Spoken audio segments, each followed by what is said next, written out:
오늘 우리에게 주시는 하나님의 말씀은 구약성경 예레미야 11장 4절에서 5절까지 말씀입니다. 구약성경 예레미야 11장 4절에서 5절까지 말씀. 구약성경 1068쪽에 있습니다. 계시된 하나님의 말씀을 제가 봉독하여 올리겠습니다. 이 언약은 내가 너희 조상들을 새 풀무 애굽 땅에서 이끌어내던 날에 그들에게 명령하신 것이라. 곧 내가 이르기를 너희는 내 목소리를 순종하고 나의 모든 명령을 따라 행하라. 그리하면 너희는 내 백성이 되겠고 나는 너희 하나님이 됨이라. 내가 또 너희 조상들에게 한 맹세는 그들에게 젖과 꿀이 흐르는 땅을 주리라 한 언약을 이루리라 한 것인데 오늘이 그것을 증언하느니라 하라 하시기로 내가 대답하여 이르되 아멘 여호와여 하였노라. 아멘. 4월 마지막 주입니다. 주제배열로 제가 매달 설교하고 있는데요. 첫째 주에 제가 성삼위 하나님을 우리가 사랑하는 유일한 방법은 그의 계명 서로 사랑하라는 것, 그것밖에 없다라는 말씀을 드렸고, 둘째 주 우리의 인간의 한계를 너무나 잘 아시는 예수님이 우리에게 정말 믿음으로 이 세상을 극복하기를 원하신다라는 말씀을 드렸고요. 지난주에 주의 말씀대로 경험되어서 생명의 숨을 쉬고 살아가는 말씀의 힘에 대해서 말씀드렸습니다. 이번 성삼위 하나님의 사랑이 부활하신 예수님의 믿음이 말씀의 생명력으로 축복과 빛으로 살아나기를 주의 이름으로 축원합니다. 오늘 마지막 주 하나님이 주도하는 인생에 대해서 말씀드리려고 합니다. 우리의 삶의 모든 발걸음은 전적인 하나님의 은혜로 진행되고 그가 이끄시고 그가 행하시고 이루어 주십니다. 우리가 하나님에 대한 사랑의 말씀을 듣고 하나님에 대한 믿음을 굳건하게 하고 지난주에 또 말씀처럼 말씀대로 살아야겠다라고 생각을 하지만 결국 그 모든 것을 완성하시는 것은 하나님이 하시는 거예요. 근데 기본적으로 우리가 하나님이 하신다는 마음을 가지고 살아가고 있지만 하나님이 하시는 일들과 하나님이 우리에게 속삭여주는 세미한 음성들을 결국 순종하지 못한다면 이 모든 것의 끝마무리를 맞기가 되게 어렵습니다. 서로 사랑하라는 말도 그렇습니다. 서로 사랑하라는 말을 들을 때 마음에 감동이 돼요. 마음의 사랑을 갖고 그 사람을 위해서 기도할 수 있지만 결국 그 사람과 사람 사이를 사랑하게 하고 그 사랑의 계명을 완성시켜 주시는 것이 하나님이시기에 기본적으로 내 마음에 서로 사랑하라는 하나님의 말씀에 대한 지극한 순종이 베이스에 깔려야 합니다. 믿음도 마찬가지입니다. 믿음이 우리가 믿음을 갖고 하는 것 같지만 사실은 우리가 전혀 불가능한 상황에서 이게 되겠어? 아니 안 돼가 분명한 상황에서 그래도 하나님이 뭔가 다른 일을 하실 거야 라고 믿음으로 나아갈 때 정말 그 믿음으로 나아가게 하시는 이가 내가 아니고 하나님임을 믿는다면 믿음으로 나아가라는 말씀에 순종하는 마음의 베이스가 있어야 되는 거죠. 말씀이 우리의 삶에 빛이 되는 것도 동일하다고 생각합니다. 우리가 이러한 순종함으로 하나님의 인도하심에 머물면서 하나님은 나의 하나님이 되고 우리의 하나님이 되고 또 우리는 하나님의 백성이 되게 되는 거죠. 나는 너희의 하나님이 되리라. 나는 너희의 하나님이 되리라 라는 제목으로 하나님의 인도하심과 은총 그리고 하나님을 경배하고 순종하는 것의 영적인 연관성을 말씀드리면서 4월 마지막 주 설교를 맺으려고 합니다. 첫 번째입니다. 우리 같이 한번 읽어볼까요? 시작. 오직 순종할 때 나를 향하신 하나님의 뜻을 깨닫게 된다. 기본적으로 순종은 인간의 본성을 거스릅니다. 순종하기 좋아하는 사람은 없습니다. 솔직히 말하면. 하나님의 뜻을 이해하고 깨닫는 가장 좋은 방법이 순종인데 본성 자체가 이것을 거부합니다. 분명히 복종과 순종은 다름에도 불구하고 순종이라는 말을 받아들일 때 억압되어서 복종하는 것으로 이해하게 만드는 사회 풍조들이 있습니다. 실제로 얘기하면 불순종은 이 세상의 풍조이며 순종하라는 것은 시대 흐름에 역행하는 것이라고 사람들은 느끼고 생각합니다. 그리고 그렇게 삽니다. 그런데 이미 2000년 전서부터 그렇게 살아가는 사람들의 삶에 대하여 영적인 본질에 대해서 이게 영적으로 어떻게 되어지는 판인가를 바울 사도는 이렇게 얘기했습니다. 에베소서 2장이에요. 같이 한번 읽어보겠습니다. 시작. 그는 허물과 죄로 죽었던 너희를 살리셨도다. 그때 너희는 그 가운데서 행하여 이 세상 풍조를 따르고 공중의 권세 잡은 자를 따랐으니 곧 지금 불순종의 아들들 가운데서 역사하는 영이라. 말씀을 그대로 좀 보여주시면 되고요. 기본적으로 사람들은 세상의 풍조가 그냥 사람들이 만들어가는 거라고 생각합니다. 근데 참 보면 신기해요. 서로 사랑하는 연인들 보면 서로 순종해요. 그러니까 좋은 말로 진짜 서로 순종하는 거죠. 아, 거기까지 안 와도 돼. 내가 차 타고 갈게. 막 그럽니다. 아, 여기까지 제대로 데려다 주지 않아도 돼. 아니야. 내가 시간이 남는다고. 뭐 시간이 남긴 뭐가 남아요. 그냥 따라가는 거죠. 이 세상에 이루어지는 모든 고귀한 일들은 자발적인 순종으로 일어나는 일들이 너무 많아요. 국가를 지키는 것이 대통령과 군대가 지키는 것 같지만 사실은 이 나라를 위해서 묵묵하게 자기 자리에서 주어진 국가의 의무를 잘 감당하는 수많은 사람들의 순종적인 모습을 통해서 사실 국가가 유지되고 있다는 거죠. 교회도 마찬가지입니다. 몇 명이 교회를 하는 것이 아니에요. 근데 세상 풍조는 어떡하냐? 세상 풍조가 돌아가는 모든 것들은 공중의 권세 잡은 자, 한마디로 마귀죠. 지금 불순종의 아들들 가운데 역사하는 영이 순종이라는 개념을 왜곡시키고 있다는 것입니다. 순종 자체가 되게 주도적이지 못하고 의존적이고 비참한 것으로 바꾸어져 버리는 세상에 살아가고 있습니다. 그 옛날 사람들도 마찬가지였습니다. 오늘 본문에 나와 있는 광야의 이스라엘 백성들은 불순종하여 가나안에 들어가지를 못했죠. 하다못해 그 1세대 민족을 이끌었던 지도자 모세도 들어가지 못하였습니다. 분명히 하나님의 놀라우신 인도하심이 있음에도 불구하고 결과는 사망이었습니다. 하나님의 계획에 반면 이러한 하나님의 계획 속에서 모든 하나님의 계획에 다 모든 것을 십자가 위에 던져 자기 몸을 죽이신 순종하신 예수 그리스도의 그 희생과 보혈과 순종이 우리를 살리셨다는 거예요. 그래서 성경 전체를 요약하며 성경 전체를 관통하는 굉장히 중요한 로마서의 구절이 있는데 보여주시면 그런즉 한 범죄로 많은 사람이 정죄에 이른 것 같이 한 의로운 행위로 말미암아 많은 사람의 의롭다 하심을 받아 생명에 이르렀느니라.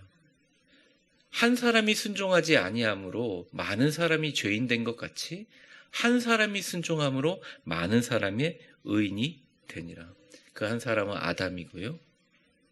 나머지 그 순종하는 사람은 예수님입니다. 아담의 불순종으로 우리는 죄의 그늘에 살아가게 되었지만 예수님 한 분의 순종으로 생명의 부활이 시작되게 된 것이죠.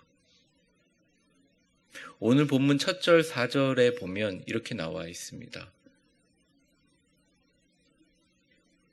이 언약은 내가 너희 조상들을 새 풀무 애굽 땅에서 이끌어낸 때에 그들에게 명령하신 곳이라. 곧 내가 이르기를 너희는 내 목소리를 순종하고 나의 모든 백성을 따라 행하라. 그리하면 너희는 내 백성이 되겠고 나는 너희의 하나님이 되리라. 이게 예레미야가 하나님 앞에 다시 한번 왜 이런 엄청나고 끔찍한 고통이 이스라엘 백성에게 멈추지 않습니까? 왜 바벨론으로부터 우리는 해방되지 않습니까? 그리고 하나님 왜 앞으로 이런 끔찍한 일이 일어납니까? 부르짖었을 때 주님께서 직접 예레미야에게 말씀해 주신 말씀이에요. 기록을 보시면 이렇게 나와 있습니다. 하나님이 이끌어내며 명령합니다. 뭐라고 맙니까? 내 목소리를 순종하고 명령을 땅에서 행하라. 나는 너희 하나님, 나는 너희의 것이 될 것이다. 이렇게 얘기합니다. 그러니까 아주 간단한 거예요. 그냥 말씀 따르고 듣기만 하는 순종 딱 한 가지를 원했거든요. 하나님께서는 그걸 딱 한 가지만 원했어요. 그런데 오직 순종만 바라고 그럼 치료해 주시고 구원해 주신다고 했는데 그러지 못했죠. 그 시내산의 계약이 일어난 이후로 딱 3일 만에 홍해에서 3일 후 백성들이 불평하기 시작합니다. 예전에 막 고기 먹고 좋았는데 막 이렇게 불평하기 시작합니다. 정말 목마르고 사막에 갈증이 안 날 수가 있겠어요? 그런데 이제 물이 이렇게 있는 거예요. 가서 이제 사막에 물이니까 얼마 좋아요. 엎어엎어 마시는데 너무 물이 쓴 거예요. 먹기가 좋지 않은 물. 물이 쓰고 나니까 원망합니다. 하나님을 원망합니다. 지도자를 원망합니다. 그래서 하나님께서 모세에게 얘기합니다.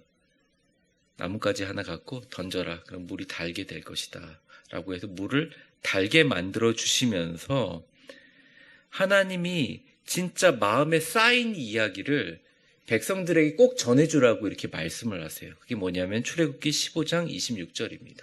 한번 천천히 잘 읽어보겠습니다. 시작. 이르시되 너희가 너희 하나님 나 여호와의 말을 들어 순종하고 내가 보기에 의를 행하며 내 계명에 귀를 기울이며 내 모든 규례를 지키면 내가 애굽 사람에게 내린 모든 질병 중 하나도 너희에게 내리지 아니하리니 나는 너희를 치료하는 여호와임이라. 아멘. 내 목소리를 순종하고 내 명령에 귀를 기울이고 내 모든 규례를 지키면 나는 너희를 치료하는 여호와 하나님이라. 딱 하나밖에 없어요. 그냥 순종하고 행하면 된다라는 거죠. 그럼 나는 너희의 여호와 라파가 될 것이다. 이렇게 얘기합니다. 이스라엘 역사 전체는 이스라엘 백성이 하나님께 불순종한 기록들입니다.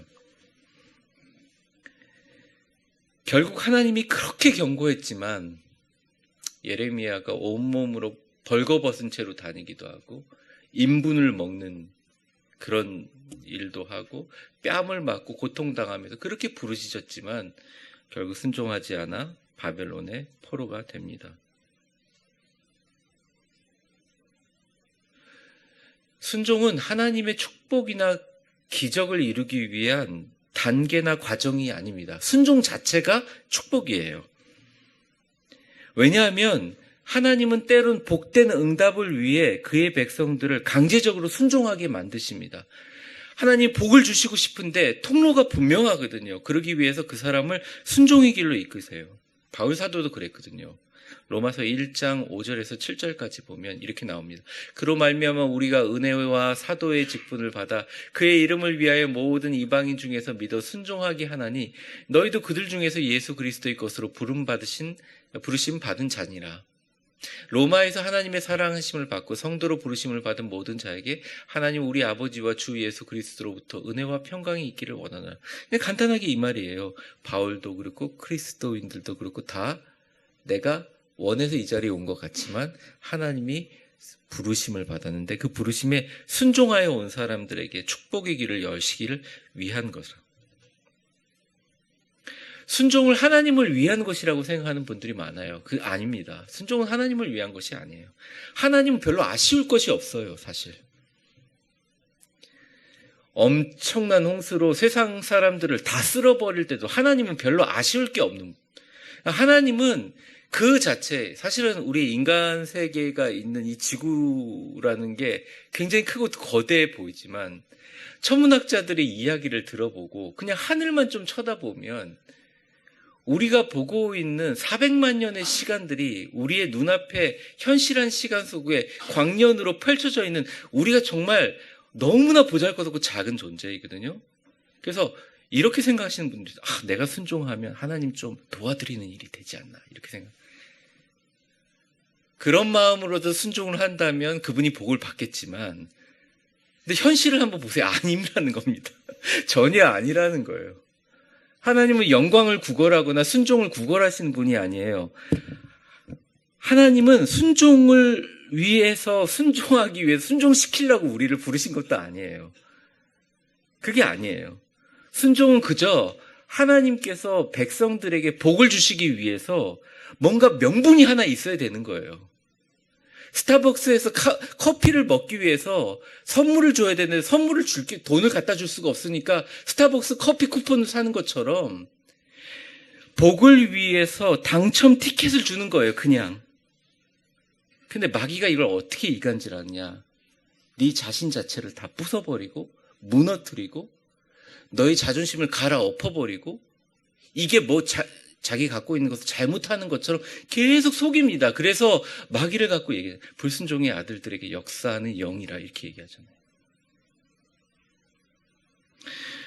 사랑하는 성도 여러분, 하나님의 말씀을 아무리 들어도 깨닫지 못할 때가 있어요. 그런데 순종하면 갑자기 하나님의 말씀을 확 깨닫게 됩니다. 나는 하나님이 이해가 안 돼. 그리고 교회를 계속 안 나오면 죽을 때까지 교회 이해가 안 됩니다. 근데 한 번만 순종하고 안식일을 거룩하게 지키라 하고 나오면 그 순간 하나님의 터치해 주심이 분명히 있어요. 순종은 하나님을 알기 위한 단계가 아니라 순종하게 되면 하나님을 아는 것의 완성으로부터의 시작되게 됩니다. 맞습니다. 순종하는 거 어렵습니다. 하지만 순종할 때 하늘의 비밀을 깨닫게 되죠. 순종할 때 나를 향한 하나님의 크신 뜻을 깨닫게 되는 지혜가 있게 돼요. 욥이 그렇게 고통받았는데요. 욥기 36장 11절에 이렇게 위로하십니다. 만일 그들이 순종하여 섬기면 형통한 날을 보내며 즐거운 해를 지낼 것이고. 욥의 마지막 인생이죠. 고난 중에 처절한 순종을 했더니 형통과 기쁨이 오게 되었다. 순종할 때 하늘의 비밀을 깨닫게 되고 오늘 본문의 말씀처럼 너희를 나의 백성으로, 우리는 하나님의 백성으로, 그리고 우리의 삶이 그의 계획의 일부가 되어 살아가게 하는 것이죠. 공중의 권세 잡고 불순종한 아들에게 역사하는 영에 속지 마시고 나에게 어떠한 축복과 기적의 문을 열기 위해서 마지막 밟아야 될 스텝이 있다면 순종입니다. 내 본성과 거스르는 일이 있을지라도 열심히 기도해보고 열심히 하나님께 매달려보고 정말 큰 믿음으로 기도해보고 말씀 붙들고 살아보고 새벽을 깨우며 기도하려고 하고 내가 갖고 있는 여러 가지 어려움과 힘듦이 있지만 사랑하려고 노력해보고 믿음으로 극복할 이 모든 것들이 비로소 순종을 통해서 깨닫게 되어진다는 것. 하나님께 순종함으로 하늘의 비밀과 기적을 깨닫기를 주의 이름으로 축원합니다. 우리 옆 사람 한번 축복해 보겠습니다. 주님께 순종함으로 하늘 비밀 깨닫기를 축복합니다.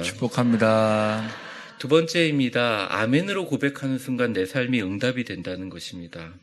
아멘에 굉장히 인색한 교회들이 많아요. 우리 교회는 좀 덜 인색한 편입니다.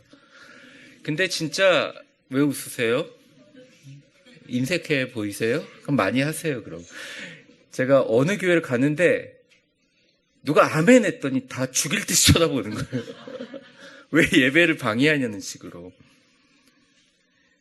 그러니까 순종은 반드시 보상을 받는데 순종할 계기가 생기지 않고 공격적으로 선제적으로 순종의 모습을 보이면 엄청난 축복이 이어집니다. 그래서 사실은 지혜롭고 한 번 큰 하나님의 기적을 경험해 본 사람들은 순종할 것을 찾아 공격적으로 순종하는 삶을 살려고 노력합니다. 그럼 내 삶이 축복의 삶이 되죠. 근데 축복의 삶이 뭐냐? 순종의 삶이 뭐냐? 그냥 간단하게 말하면 믿음의 삶이에요. 온전한 순종의 사람 갈렙과 여호수아는 모든 자기가 가네스 바네아에서 본 가나안 정탐한 것들을 믿기보단 진짜 나에게 주신 하나님의 말씀을 믿었어요. 그래서 그들 둘만 가나안 땅에 들어가게 되죠. 그래서 신명기 1장 시작하면서 이렇게 얘기를 합니다. 오직 여분네의 아들 갈렙은 온전히 여호와께 순종하였으므로 그는 그것을 볼 것이요 그가 밟은 땅을 내가 그와 그의 모든 자손에게 주리라 하시고 38절 내 앞에 있는 눈의 아들 여호수아는 그리로 들어갈 것이니 너는 그를 담대하게 하라. 그가 이스라엘에게 그 땅을 기업으로 차지하게 하리라. 모세에게 한 말씀이에요. 모세가 아직 살아있을 때예요. 딱 2명 보니까 괜찮은 놈들이다. 갈렙은 순종하는 사람, 여호수아는 순종하는 사람. 이 사람 잘 키워서 약속의 땅 들어갈 때 위대한 지도자로 세워달라. 하나님께서 직접 모세에게 얘기하십니다. 순종하는 삶을 배우도록 지켜주신. 제가 미국 신학교에 처음 들어갔을 때 교수님이 이런 말씀을 한 적이 있습니다. 여러분들이 전 세계에서 공부를 하러 왔고 우리는 또 인간과 하나님에 대한 학문을 이해하기 위해서 배우기 위해서 이 자리에 들어왔지만 가장 먼저 여러분이 순종을 배우기를 원합니다. 이렇게 얘기를 했어요. 저한테는 되게 큰 얘기였거든요. 근데 그 말씀이 여러분 많이 배우면 하나님을 더 신뢰할 것 같잖아요. 하나님을 부정하는 신학을 많이 배워야 하나님이 진짜 있다는 걸 증명해야 되기 때문에 하나님을 의심하게 되는 수많은 학문과 또 그러한 안 좋은 사건들 속에서 더 하나님을 알게 되는 순종을 배우도록 그 교수님의 말씀이 저를 이끌었습니다. 제가 미국에 처음 가가지고 테니스장에서 테니스를 치는데 어느 교회에서 이래요? 라고 얘기하니까 지금 교회는 안 배우고 있는데요. 어느 교회에서 지금 교회 목사로 시작하고 있습니다. 그러니까 이런 얘기를 하는 거예요. 그래요. 그 목사님, 담임 목사님 어떠세요? 그래서 제가 잘 도와드리고 있습니다. 이렇게 말씀드려요. 듣던 선배 교육자 얼굴이 확 일그러지는 거예요. 도와주신다고 얘기하지 마시고 잘 섬기세요. 제가 미국에 유학 온 사람들 중에서 담임 목사님을 도와드린다고 생각하고 섬기는 사람 치고 한국에 귀국해서 담임 목사로 간 사람 한 명도 못 봤습니다. 그렇게 단전적으로 얘기를 하시더라고요. 제가 깜짝 놀라고 별로 기분이 좋지 않았어요. 근데 제가 거기서 미국에서 10년 정도 생활을 하면서 느낀 것이 결국 담임 목사님의 마음을 이해하고 담임 목사님으로 나아가기 위한 마지막 단계는 뭐냐면 그 담임 목사님을 도와드리는 동역자가 아니라 진짜 섬김으로 담임 목회자가 어떤 것인지를 이해하고 알게 되더라고요. 우리가 직면하는 사건과 삶을 향하여 우리는 조금 수동적으로 순종합니다. 목사님이 얘기하시니까 말씀이 그래도 합당하니까 복을 받기 위해서. 근데 사실은요, 하나님의 말씀은 그렇지 않아요. 조금 더 적극적으로 공격적으로 순종할 때 하나님께서 우리의 삶에 순종이 기쁨이 되기를 원해요. 너무 좋은 결과가 일어나니까. 하나님을 더 알게 되는 순종을 배우도록 이끌어 나갔어요. 공격적으로, 적극적으로, 선제적으로 순종하십시오. 그럼 순종이 우리의 삶을 이끌어 갑니다. 그러한 삶이 하나님의 응답으로 바뀌는 역사가 일어납니다. 세상은 순종을 비하합니다. 순종은 불가능하다고 이야기합니다. 순종은 복종과 달리 내가 마음속으로 결심하고 해야겠다라고 하고 자발적으로 그 일을 행하는 것이죠.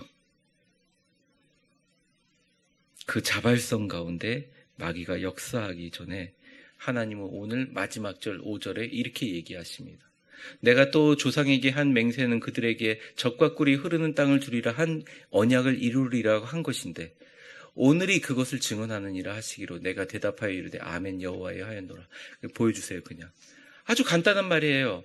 내가 너희에게 처음에 젖과 꿀이 흐르는 땅에 가겠다라고 한 언약을 했을 때 순종할 때 너희들은 가나안으로 갔다. 근데 불순종한 지금은 어디냐? 너희들은 바벨론에 있지 않냐? 바로 오늘 너희들이 보는 삶이 그것을 증언한다. 하나님이 분명히 얘기하십니다. 고요하고 결연하게 얘기하세요. 이때 예레미야가 하나님 앞에 대답을 이렇게 합니다. 아멘 여호와여 그렇게 얘기했었다라고 예언서에 기록합니다. 사랑하는 성도 여러분, 순종은 나를 완전히 버리는 것이 아닙니다. 가장 확실한 내 인생의 유익을 구하고 챙기는 행위입니다. 병이 나을 것이 전혀 믿어지지 않는데 믿으라고요? 말도 안 되는 소리 하지 마세요. 납득시켜 주세요. 아니, 순종함으로 앞서 나가시면 그 믿음의 순종함으로 하나님께서 역사하십니다. 순종은 나를 향한 하나님의 약속이 내 삶의 현실에 응답으로 만드는 가장 적극적인 신앙의 행위라는 거죠. 그러니 아멘 하면 내 삶의 응답이 되고 하나님의 영광이 되게 된다는 거예요. 내 삶을 가장 현실을 응답으로 만드는 가장 위대한 행위, 바울 사도는 그래서 이렇게 고백합니다. 고린도후서 1장 20절 같이 한번 읽어보겠습니다. 시작. 하나님의 약속은 얼마든지 그리스도 안에서 예가 되니 그런즉 그로 말미암아 우리가 아멘하여 하나님께 영광을 돌리게 되느니라. 아멘. 아멘하면 내 삶의 응답이 되고 하나님의 영광이 된다. 바울 사도는 이렇게 고백하고 있습니다. 부활하신 예수님과 함께 아름다운 봄을 보내는 우리는 성삼위 하나님으로부터 사랑을, 예수 그리스도로부터 믿음을, 한계를 극복하는 믿음과 더불어 생명의 능력의 말씀을, 그리고 오늘 순종으로 하나님 말씀을 깨닫고 내 삶을 아멘의 응답으로 만드는 비결을 한 달간 나누었습니다. 다른 거 다 잊어버려도요, 이거 하나는 기억했으면 좋겠습니다. 부활하신 예수님이 지금도 살아서 내 옆에 함께 계시니 조금만 정성스럽게 예수님이 계시고 있다고 생각하면 그분이 우리에게 말씀해 주실 거예요. 그 말씀에 순종으로 아멘으로 고백하면 나와 함께 하십니다. 그의 사랑, 믿음, 말씀, 순종함으로 아멘의 기쁨을 꽃피우는 아름다운 봄이 되시기를 축복합니다. 그러면 우리의 삶이 위대하신 하나님 앞에 거룩한 예배와 경배가 됩니다. 시편 마지막 읽고 설교를 마치겠습니다. 같이 크게 읽겠습니다. 시작. 여호와 이스라엘의 하나님을 영원부터 영원까지 찬양할지어다. 모든 백성들아 아멘할지어다. 할렐루야. 기도하겠습니다. 축복합니다. 이제는 우리 주 예수 그리스도의 은혜와 역사의 주관자가 되신 하나님 아버지의 사랑과 성령의 충만하심과 교통하심이 이 세대는 순종을 왜곡하고 순종에 대하여 나쁜 의미를 부여하지만 하나님이 우리에게 복 주시기 위하여 만든 명분, 하나님이 우리의 삶에 직면하는 문제들을 해결할 수 있는 유일한 삶의 응답, 불가능한 일을 이루는 가장 적극적인 신앙 행위, 바로 순종으로 아멘하여 하나님을 기쁘시게 할 뿐만 아니라 내 삶 자체가 하나님의 영광이 되기를 원하시는 위대한 교회 모든 성도들 머리머리 위에 이제와 영원히 함께 계실 것을 간절히 축원하옵나이다. 아멘.